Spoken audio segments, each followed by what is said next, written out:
কেন বিএনপির পক্ষ থেকে একটা লোক এখানে আসলো না? কেন স্বরাষ্ট্রমন্ত্রী এখানে এসে রামিসার বাবার মাথায় হাত দিয়ে বলতে পারলো না আপনার জন্য আমরা আছি? কেন আইনমন্ত্রী এসে বলতে পারলো না যে আপনার পক্ষে আমরা এই দেশের আইন সঠিকভাবে দিব? এটা স্বরাষ্ট্রমন্ত্রীর ব্যর্থতা, বিএনপির ব্যর্থতা, তারেক রহমানের ব্যর্থতা, আইনমন্ত্রীর ব্যর্থতা, বাংলাদেশের বিচার ব্যবস্থার ব্যর্থতা। যদি না হতো, বাংলাদেশের যদি সঠিক বিচার ব্যবস্থা থাকতো, এখন তো ঈদের বন্ধ না, রবিবার থেকে কোর্ট বন্ধ। আজকে রামিসার বাবা যে বলছে বিচার হবে না, আমরা সাধারণ জনগণ বলছি বিচার হবে না। এদেশে বিচার কখনো হয়নি, বিচার হবে না। আপনার বয়স 35-এর উপরে, আপনি কি দেখেছেন?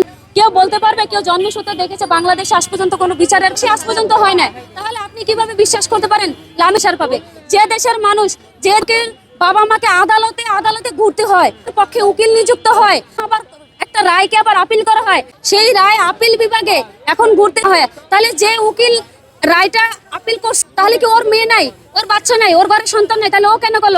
আজকে 1 বছর পর্যন্ত কথা হচ্ছে বাংলাদেশ 92% মুসলিমের দেশ, স্বাধীন দেশ। এদেশের সরকার নির্বাচিত সরকার। 12 তারিখে এই দেশে সরকার নির্বাচিত হয়েছে, সুষ্ঠু নির্বাচনের মাধ্যমে এদেশে সরকার হয়েছে। তাহলে সুষ্ঠু আইন প্রয়োগের মাধ্যমে শনিবার বাংলাদেশের সকল অফিস আদালত খোলা, শনিবার খোলা, রবিবার খোলা, এর কোনো ব্যাপারই না। 24 ঘন্টা সময় লাগে না। যে আসামি এজলাসে দাঁড়ায় জজের সামনে স্বীকার করে, তাকে কেন 10 দিনের রিমান্ডে দিতে হবে? 10 সেকেন্ডে কেন জজ বললো না যে ওকে ওই জায়গায় কালকে 4টার সময় এখানে রামিসার জানাজা হয়েছে? জানাজা একটা হবে কেন? জানাজা তো হবে 3টা। রামিসা কি অপরাধী ছিল? তাকে আমার কথা হচ্ছে এদেশে প্রকাশ অত্র এলাকার মধ্যে আর কোনো হবে না। গত সপ্তাহে আমাদের এই 2 নম্বর রোডে একটা স্বামী তার স্ত্রীকে বালিশ চাপা দিয়ে মারছে। এখনো 5 দিন হয় না। 5 দিন দেখছেন কোনো বিচার হয়েছে? কোনো বিচার হয় না। সারা বাংলাদেশ ব্যাপী এরকম বিচার হইতে দেখছেন? কোথাও বিচার হয় না। এখন বিচার যদি হতো তাহলে এদেশের মানুষ ভয় পেত। আমার কথা হচ্ছে যে দেশে আইন আছে, সংবিধান আছে, 156টা অনুচ্ছেদ আছে, আমাদের বিচার বিভাগ আছে, আমাদের আইনের স্বাধীনতা আছে, তাহলে কেন এখানে বিচার হয় না?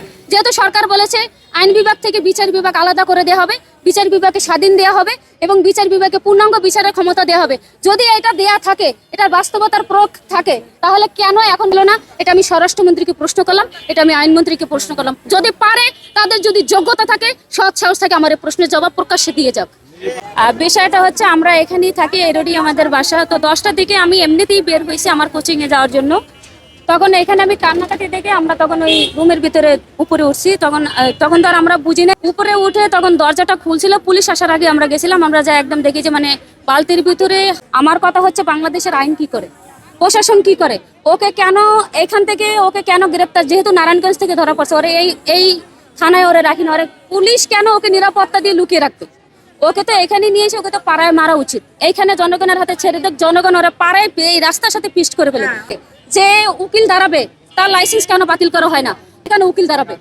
তাকে তো আর যে উকিল দাঁড়ায় ওর জুতা পিটা করা উচিত, ওর বার কাউন্সিলের লাইসেন্স বাতিল করা উচিত। ওকে সর্বপ্রথম এই দেশে বাংলাদেশের জন্য, বাংলাদেশের আইন বিচার ব্যবস্থার জন্য এটা লজ্জা যে বাংলাদেশের পক্ষে উকিল কোর্টে দাঁড়ায়। এটা যেদিন বন্ধ হবে সেদিন সেই সমস্ত পরিবার বিচার পাবে। তাহলে বাংলাদেশে একটা ন্যায় প্রতিষ্ঠা হতো। এটা না হওয়ার কারণে আজ পর্যন্ত মানুষ বিচার পায়নি, এখন বিচার হবে না। এই যে হয়তো 15 দিনে ঘটনা থাকবে, 15 দিন পরে এই ঘটনা শেষ। রামিসার বাবা যে বলছে বিচার হবে না, আমরা সাধারণ জনগণ বলছি বিচার হবে না। এদেশে বিচার কখনো হয়নি, বিচার হবে না। যদি বিচার হতে হয়, আসামিকে এখানে নিয়ে আসো, জনগণের হাতে তুলে দেখ, ওর মা বাবার সামনে প্রকাশ্যে হলে হবে বিচার। বাংলাদেশের বিচার ব্যবস্থা অন্ধ, রাষ্ট্র অন্ধ, এই দেশ অন্ধ। এই বাংলাদেশের মতো এই দেশে একটা নির্লজ্জহীন দেশে বাংলাদেশ, আমি মনে করি আসিয়া থেকে রামিসা বাংলাদেশের জন্য লজ্জা। স্বাধীন বাংলাদেশে, গণতান্ত্রিক দেশে এটা একটা লজ্জাজনক বিষয়। এটা কখনোই হতে পারে না। আমরা কখনো বিচার পাইনি, বিচার পাবো না। তাই আমরা চাই সোহাগ এবং ওর বউকে আমাদের হাতে তুলে দেওয়া হোক, আমরা বিচার করবো। শেষ, জনগণ বিচার করবে।